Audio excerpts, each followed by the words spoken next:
जी अब धीरे धीरे 3.5 वर्ष के हो गए और जैसे ही 3.5 वर्ष के भय महाराज, मानो जैसे उनके शरीर में स्प्रिंग एक्टिवेट हो गई हो। इतना ऊधम मचाते हैं, इतना ऊधम मचाते हैं, पूरी गोकुल की नाक में दम कर रखा ठाकुर जी ने। यशोदा मैया ने लाल जी को नूपुर पहना रखे। सवेरे जैसे ही ठाकुर जी उठते हैं, नूपुरों की आवाज आती है तो यशोदा मैया तुरंत रसोई घर से दौड़ के जाती है लाला के पास। लेकिन ठाकुर जी इतने चतुर हैं, यमुना तट पर जाते हैं और नूपुरों में बालू भर लाते हैं कि कल नूपुर आवाज नहीं करेंगे, सुबह उठ के हम घर से भाग जाएंगे कहीं और, मैया को पता ही ना चलेगी। ऐसा उधम मचा में अब ठाकुर जी वो लीला कर रहे हैं जिस लीला पर देवताओं को भी विश्वास नहीं हो रहा है। ऐसी लीला ठाकुर जी कर रहे हैं कि किसी को भरोसा ही नहीं हो रहा कि जगत नियंता जगदाधार ये कर सकता है। और ठाकुर जी क्या करते हैं? बोले ये मत पूछो क्या करते हैं, यूं कह रहे हैं क्या नहीं करते। माता पिता अपने बालकों को बहुत उद्यमी समझते हैं। बहुत बड़ी कृपा है ठाकुर जी की कि आपके घर ठाकुर जी जैसे उद्यमी बालक नहीं है। ऊधमों के सिरमौर हैं ठाकुर जी। कैसा उधम मचाते हैं? नहा धो करके ठाकुर जी सवेरे तैयार होते हैं, सबसे पहले गैयाओं के पास जाते हैं। मैया कहवे लाला नहा धो के सबसे पहले गैयान को प्रणाम करवे जा, गैयान को स्पर्श कर फिर कछु करियो।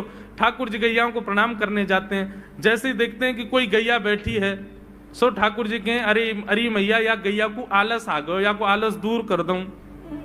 सो बैठी हुई गैया के ठाकुर जी सींग पकड़ लेते हैं और सींग पकड़ करके अपनी ओर खींचते हैं। दूसरी तरफ से सींग बलराम जी पकड़ लेते हैं। अब ऐसे सींग पकड़ करके ऐसे ऐसे गैया के सींग हिलाते हैं। अब बैठी रहती गैया थोड़ी देर तो कोई बात नहीं, जैसे जोर जोर से हिलाना प्रारंभ करते हैं सोई गैया खड़ी हो जाती है। और जैसे गैया खड़ी होती ठाकुर जी लटक जाते हैं सींगों से। अब ठाकुर जी को तो बढ़िया झूला बन गया, गैया की सींगन पर झूल रहे हैं। थोड़ी देर तो गैया इधर से उधर ठाकुर जी को झुलाती रहती है, लेकिन थोड़ी देर बाद जैसे ही ठाकुर जी की पकड़ कमजोर होती है, गैया को पता चल जाए कि अब लाला गिरवे वार होए, तो गैया भी इतनी चतुर कि वो गोबर में ही जाके खड़ी हो गए। ठाकुर जी के इन्हें आगे को चल, मैं गोबर में है जाऊंगा। गैया के ना अब तो मैं यही खड़ी रहूंगी, तुम गोबर में ही गिरो। और सोई ठाकुर जी को हाथ छूट जा, मैया मैया बचाइयो, देख जे गैया मुंह को गोबर में फेंक रही है। अब मैया जब तक बचावे आवे तब तक तो लाल जी के हाथ छूट जाएं और ठाकुर जी गले गले तक गोबर के ढेर में जाके गिर जाएं। पर यशोदा मैया निकाले, कितनों सजाए लो, कितनों ए लाला तू वैसे ही कारो, ऊपर से मैं तू को बढ़िया सुंदर बना के रखूं, लेकिन तू घूम फिर के गोबर में ही आके चौं खेले। मोकू तो लगे तो पूर्व जन्म को सूकर दीख है। ठाकुर जी मंद मंद मुस्कुरा रहे, हाँ मैया जे बड़ा भगवान को अवतार भयो ना, जाने पृथ्वी की रक्षा करी हिरण्याक्ष थे।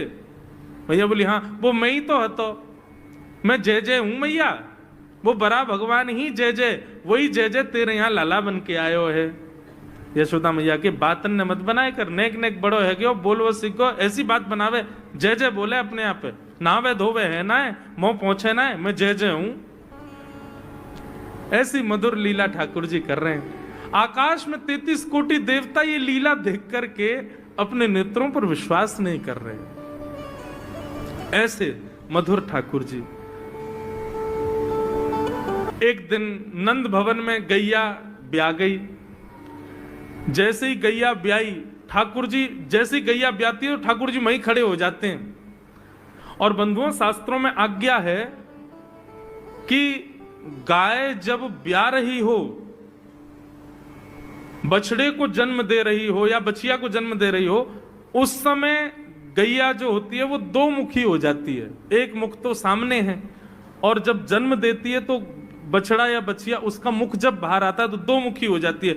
ऐसी दो मुखी गैया की जब आप परिक्रमा करते हो तो पूरे ब्रह्मांड की परिक्रमा का फल प्राप्त होता है। तो ठाकुर जी का नियम है, नंद बाबा की उंगली पकड़ के खड़े रहे, जैसे ही गैया ब्यावे वारी हो तो वाकू सहलाते रहे, जैसे ही गैया ब्यावे वारी हो, जैसे ही बछड़ा बाहर आवे सोई ठाकुर जी वाकी परिक्रमा कर लें, परिक्रमा करके दंडवत प्रणाम करें, वाकू वाकी चरण रज को माथे से लगा में, और बछड़ा जन्म ले सो वाकू नवा में दुआ में वाकू अपने गरे से लगा में। एक दिन ठाकुर जी जोर जोर से रोने लगे।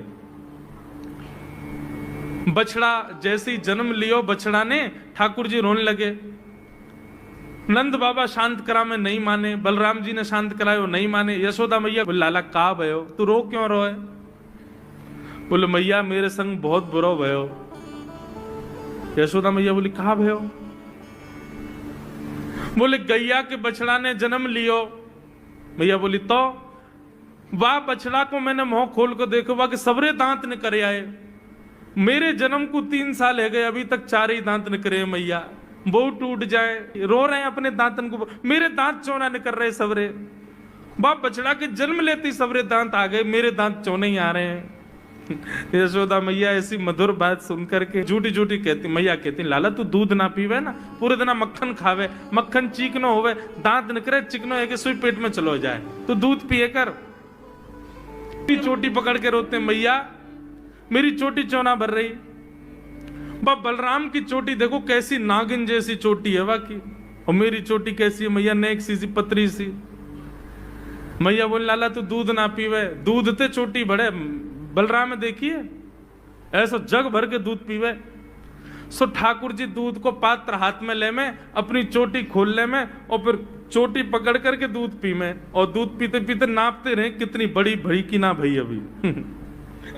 ऐसी मधुर लीला ठाकुर जी करते हैं। ऐसी लीलाएं हैं ठाकुर जी की कि उन लीलाओं को सुनकर के जो ज्ञान के मार्ग को नहीं समझ पाते, जो वैराग्य के मार्ग को नहीं समझ पाते, जो ज्ञान और वैराग्य से ठाकुर जी को प्राप्त नहीं कर पाते, वो इन लीलाओं से ठाकुर जी के हो ही जाएंगे। ऐसी लीलाएं ऊधम करते हैं, ठाकुर जी चोरी करते हैं, तो जैसे ही गोपी को पता चलती है आज उसके यहाँ चोरी हुई, तो गोपी को चिंता होती है क्यों मेरा मक्खन बढ़िया नहीं था, मेरे यहाँ क्यों नहीं करी। वो स्वयं भी चाहती है कि मेरे यहाँ लाल आमे, यहाँ आके चोरी करें। क्योंकि सब गोपियां जानती हैं कि ये श्री कृष्ण कौन है, साक्षात पर ब्रह्म है। कहीं ना कहीं चित्त में उनके में ये भाव आता है कि कृष्ण पर ब्रह्म है। गोपियों के यहाँ जा जा करके ठाकुर जी चोरी करते हैं। आहा, एक गोपी ने दूध में बढ़िया मिश्री डाली, और मिश्री डाल करके दूध ओटायो, ओटा करके दूध को जमा के दही बना दियो, मिष्टी दही, मीठो दही जमायो। और मीठो दही जमा करके गोपी ने ऐसी जगह रखो कि लाला को मिलेगा ही नहीं। कहां रखो? मटकी रख करके, और वाके ऊपर सुंदर एक बैठवे को मूढ़ा रख के वापस स्वयं बैठ गई। ठाकुर जी आ गए। ठाकुर जी आकर बोले और भाभी जी कहा हेरो है? गोपी बोली कछु ना हेरो, लाला तू कैसे आए हो यहाँ पे? ठाकुर जी बोले सुगंधी आ रही है, कहीं पे ऐसा लग रहा है कि चेंटी लगवे वारी है बहुत जल्दी। गोपी बोली लाला मैंने आज मीठो दही रखो है, लेकिन मैं तो को शर्त लगाऊं, यदि तेने ढूंढ लियो तो सबरो तेरो, और यदि तू नहीं ढूंढ पायो तो आज के बाद वचन दे तू मेरे यहां चोरी ना करेगो। ठाकुर जी बोले देख हम ते शर्त मत लगावे। गोपी बोली ना तो ती शर्त लगाऊंगी, यदि तेने ढूंढ लियो तो पूरा दही तेरो, और यदि तू नहीं ढूंढ पायो आज तो आज के बाद मेरे घर चोरी ना करेगो। ठाकुर जी बोले ठीक है लगी। इतने में ही भगवान ने कहा कियो, ग्वाल बाल सब संगे है। अच्छा इतने ट्रेंड हो गए हैं कुछ ही दिनों में कि इशारों से ही समझ जाते हैं सब ग्वाल बाल ठाकुर जी क्या कह रहे हैं। ठाकुर जी ने सब ग्वाल बालों को इशारा किया। क्या इशारा किया? बोले शाम का समय हो गया है, गैया दोहने का समय हो गया है, बाहर जाओ और गायों के सब बछड़ा बछिया खोल के भाग जाओ, सब रो दूध बछड़ा बछिया पी जाएंगे, दूध काढ़वे को मिलेगा ही ना। इतने में ही ग्वाल बाल दौड़ करके गए और गौशाला में जाके सब बछड़ा बछिया खोल दिए, और बछड़ा बछिया अपने अपने मैयान के थनन के मुख में लगा करके और पीन लगे। इतने में ही सब ग्वाल बाल आए, अरे गोपी तू यहां बैठी है, मां तेरी गैयान को सबरो दूध पी गए बछड़ा बछिया। गोपी ने उठ करके खिड़की में से देखी तो सब बछड़ा बछिया दूध पी रहे हैं। तुरंत भागी गौशाला को। ठाकुर जी ने मूढ़ा उठा के दूर किया और मिष्टी दही गोद में लेकर बोले हम ते शर्त लगावेगी हैं। लेकर के बैठ गए। गोपी बोली, मैया ऐसा उदम मचावे तुम्हारो लाला, अब बताओ कहां करें।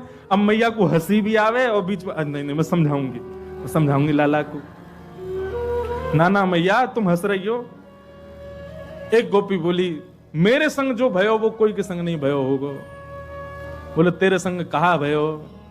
बोले मैया मेरे पतिदेव को जन्मदिन और तुम्हारा लाला सुबह ही सुबह आयो, आकर के मुझसे बोलो भाभी जी कहां कर रही हो। मैंने की लाला आज सत्यनारायण भगवान की पूजा, घर में भोग बना रही हूं, पंजीरी भून नहीं हूं। सब खड़े होकर के बोलो भाभी भोग मेरो ही लगा दे। तो सांची बताऊं असली जय जय तो मैं ही हूं, तू मेरो ही भोग लगा दे। जब पंजीरी मेरे सामने धर दे मैं बैठ के भोग लगा दूंगा, सबको बांट दियो। मैंने कि चल बाबड़े ऐसी आ जाए, सुबह सुबह नहावे धोवे है ना, जय जय बने हमारी जान को। सुमैया इतनो बुरो मान गयो, कहां तेजन कुत्ता के दो पिल्ला ने उठा लायो। मैं तो रसोई घर में लगी और सत्यनारायण भगवान ने सिंहासन पर बिठा गयो दोनों को। और जाते जाते बोल गो देख लियो अपने नकली जय जय को, देख ले एक बार। मैं दौड़ के गई, जाके देखी तो महाराज पिल्ला बैठे वहां पे। ऐसा उदम मेरो पूरो पूजा घर बर्बाद कर गयो, फिर तो चौका लगाना पड़ो मुझको। और इतने में या को मन भरो नहीं, सत्यनारायण भगवान कथा में आयो नहीं। फिर मैंने पूछवाई एक बालक से, मैंने अरे कन्हैया क्यों ना आयो। बोले भाभी जी वो तो बड़ो नाराज बैठो यो करो, यानी असली जय जय को अपमान कियो, या कि घर को पानी ना पीऊंगा मैं। रात्रि में जब सब कार्यक्रम निपट गयो, पतिदेव मेरे 60 वर्ष के है गए, बहू सो रहे मैं सो रही, तब आयो तुम्हारो लाला। और कौन सी खिड़की में ते अंदर आयो, हमारे बिस्तर पे चढ़ के मेरी चोटी और उनकी दाढ़ी बांध के भाज गयो, गुर्र गांठ बांध के भाज गयो। रात में पतिदेव प्यास लगी, जैसे ही उठे उनकी दाढ़ी खिंचे, मेरी चोटी खिंचे।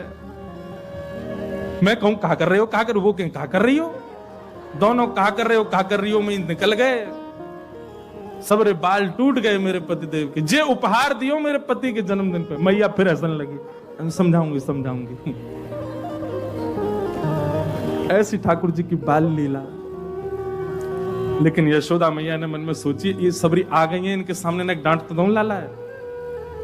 ठाकुर जी बुलाए, जोर की आवाज लगाई, कन्हैया। ठाकुर जी सो रहे हैं पल्ला में। मैया ने जैसी आवाज लगाई है, ठाकुर जी घबरा के उठ गए। बोले मैया ऐसी जोर दे तो कभी ना बुलावे मुझे। ठाकुर जी जोड़ते अपनी आंख मीड़ी तो महाराज सबरो काजर फैल गो। बड़े बड़े ठाकुर जी के नेत्रन में जगन्नाथ भगवान बन गए। अब सुबह सुबह बालक उठे तो बेचारो चलो तो जाए ना, बात मैया की गोद चाहिए। ठाकुर जी जैसे तैसे उतर करके नीचे आए। इतनी भीड़, जितने आप बैठे उतनी गोपी होंगी। मैया तुमको काय को डांट रही है। अरे लाला ये सबरी गोपी तेरी शिकायत करें, तेने यूं कियो, या के घर यूं कियो। सब गोपियों के, अब देखो गोपियों ने जितने ठाकुर जी के ऊपर आरोप लगाए हैं, इनमें से कुछ ही सत्य हैं, बाकी तो गोपियों ने जबरदस्ती लगाए उल्हाने, ताकि लाला तो तोतरो बोलनो जाने ना है, मैया डांट देगी वाको। ठाकुर जी को जब एक बात कही जाए, लाला तू मक्खन चोरी करे, तो ठाकुर जी मन में आवे हाँ करूं तो हूं, पर जब ये बात कहे तू वाके पति की दाढ़ी आके चोटी ते बांध के मार, अब ठाकुर जी सोच रहे जे मैंने कब कियो, ये तो झूठ बोल रही है। तेने कुत्ता के पिल्ला ले जाके बैठा दिए जय जय की गद्दी पे। ठाकुर जी बोले जे मैंने कब कियो। अब ये सब मन में विचार करें। अब छोटो बालक जल्दी उत्तर दे नहीं पाए ठाकुर जी, यशोदा मैया डांटने लगी, तो ठाकुर जी तो रोने लगे। और रोते रोते मैया से बोल रहे हैं, मैया सवेरे हेते ही नंद बाबा बलराम जी के संग में गैया चरावे चलो जाऊं मैं। और 4 प्रहर तक बंसी भट में मैया धूप ताप गर्मी उमस और सबन को सहन करे तेरो लाला।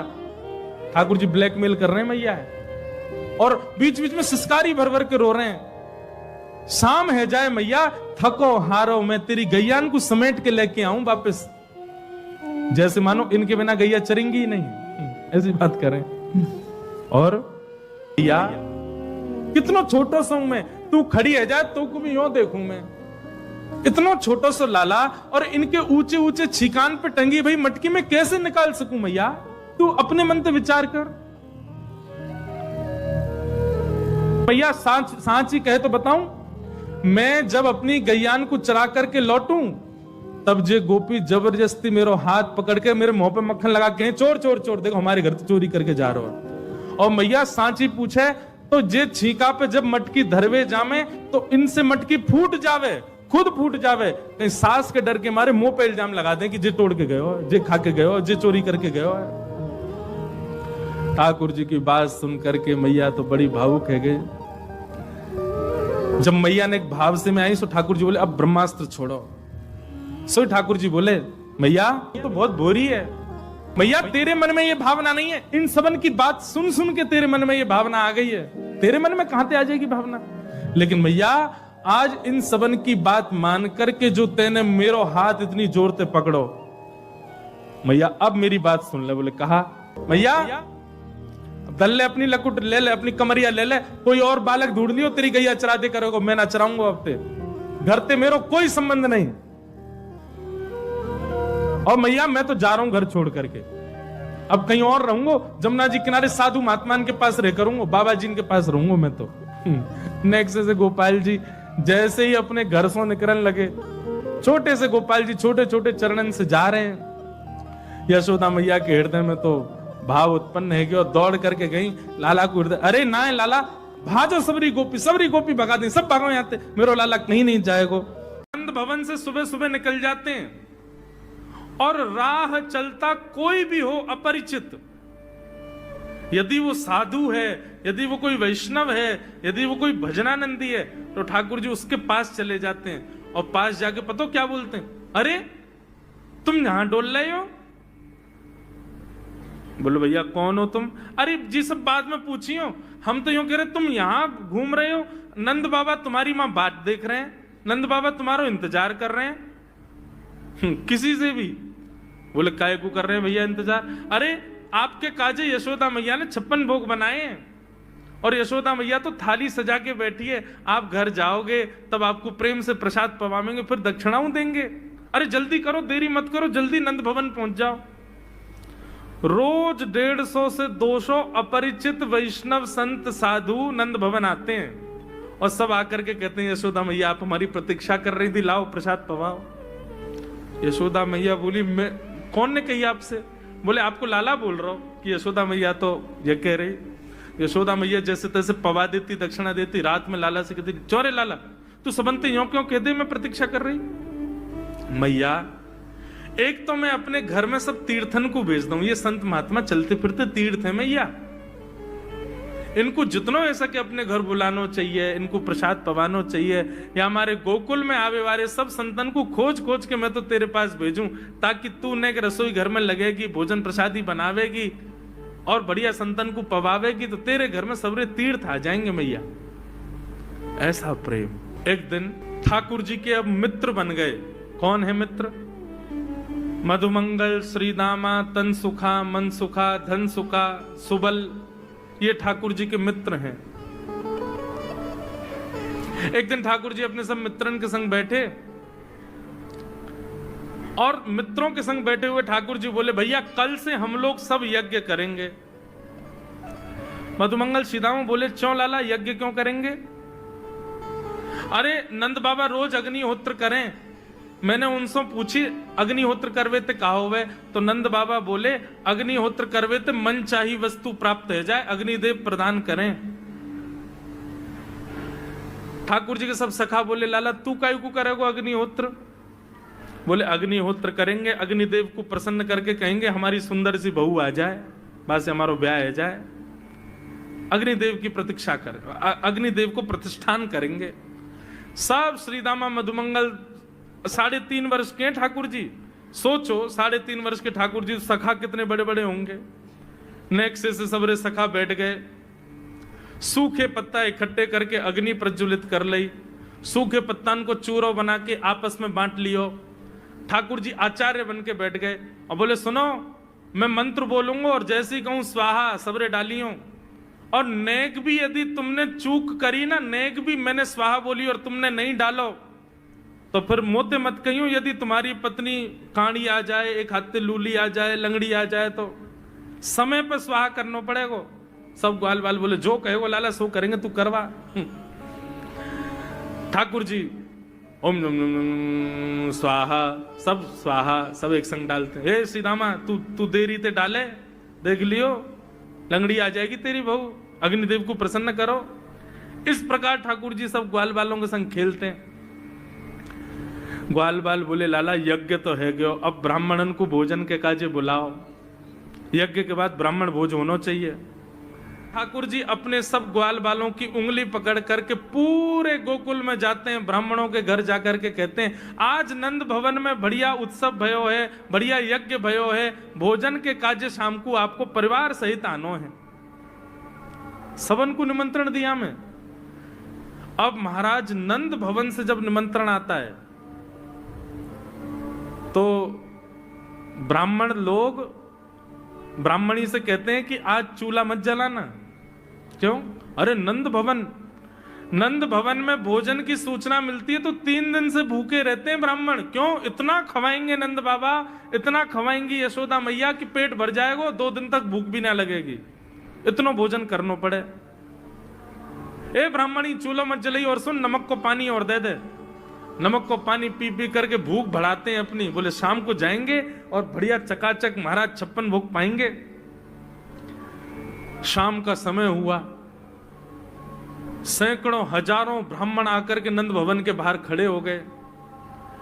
यशोदा मैया ने अटारी से जैसे ही देखा इतने सारे ब्राह्मण, यशोदा मैया उतर करके आई, बोली आओ भगवान पधारो, सबन को जय श्री कृष्ण, सबन को प्रणाम।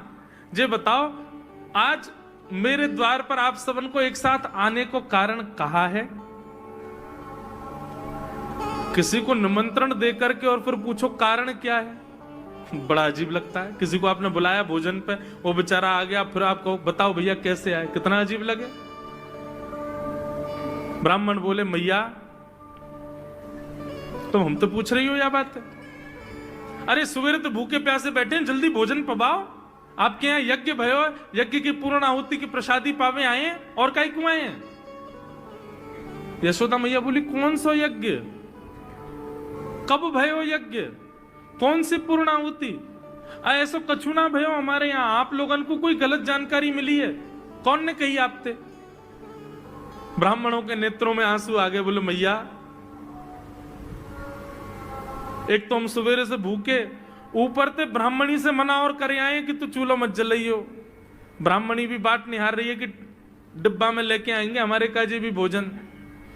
खाली हाथ गए तो ब्राह्मणी डांटेगी अलग।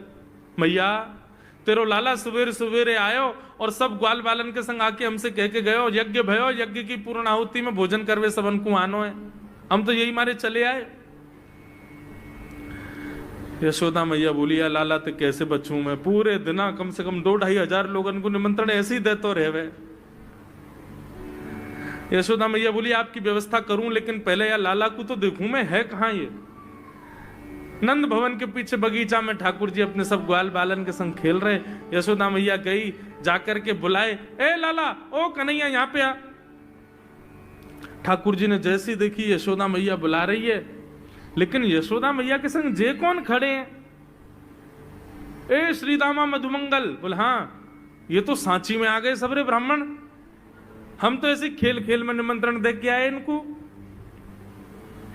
मैया बहुत मारेगी भैया, मैं अकेला नहीं जाऊंगा, तुम भी चलो मेरे संग, यदि मुंह में एक थप्पड़ पड़ो तो तुम मुंह पड़वाऊंगा, मैया बहुत मारेगी आज।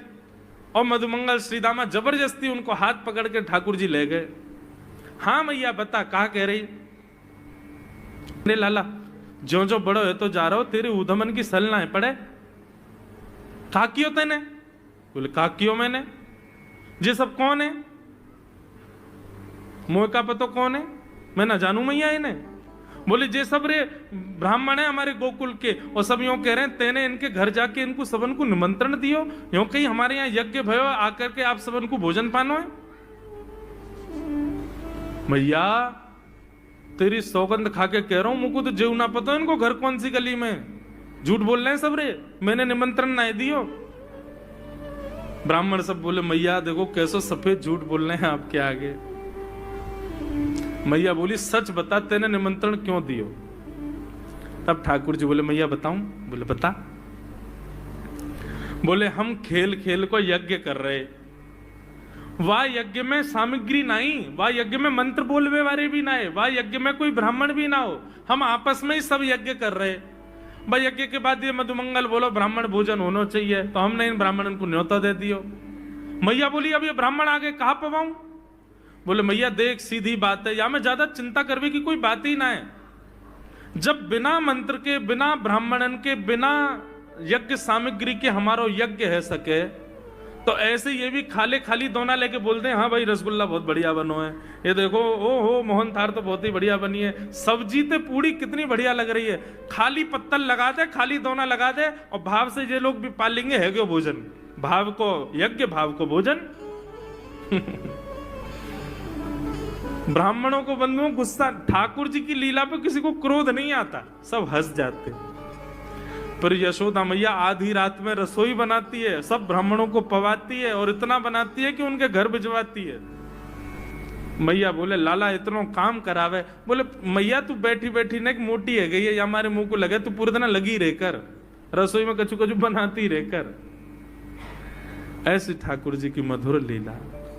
अगले दिन ठाकुर जी सवेरे उठे और देखने लगे यशोदा मैया देख तो नहीं रही, और ठाकुर जी चुपचाप गए महाराज जहां पर सारे मक्खन दूध दही रखे, वहां पहुंच गए गौरस भंडार में। और गौरस भंडार में एक मटकी के ऊपर से ढक्कन हटाए करके जैसे ही ठाकुर जी ने हाथ बोर के पानो प्रारंभ कियो, सामने एक खंबा था, उसमें मणि लग रही थी। आज पहली बार 3.5 वर्ष की आयु में ठाकुर जी ने अपना प्रतिबिंब देखा। ठाकुर जी ने जैसे ही प्रतिबिंब में अपने रूप को देखा, अपने रूप को देख करके ठाकुर जी बोले हो तू भी आयो यहां चोरी करवे? अपने आप से ही बात कर रहे हैं ठाकुर जी। अरे मैंने कही तो हती अपने अपने घर में चोरी करनी है, तू दारी के मेरे घर में आगो चोरी करवे? ठाकुर जी अपने प्रतिबिंब से बात कर रहे हैं। अब गौरस भंडार में ठाकुर जी की आवाज गूंज रही थी, और वो गूंजते हुए रसोई घर में जा रही थी। रसोई में मैया ने सुनी, बोले लाला कहां ते बोल लो है, उठ गयो कन्हैया? मुझको पतो भी ना चली, नूपुरन की आवाज ना आई।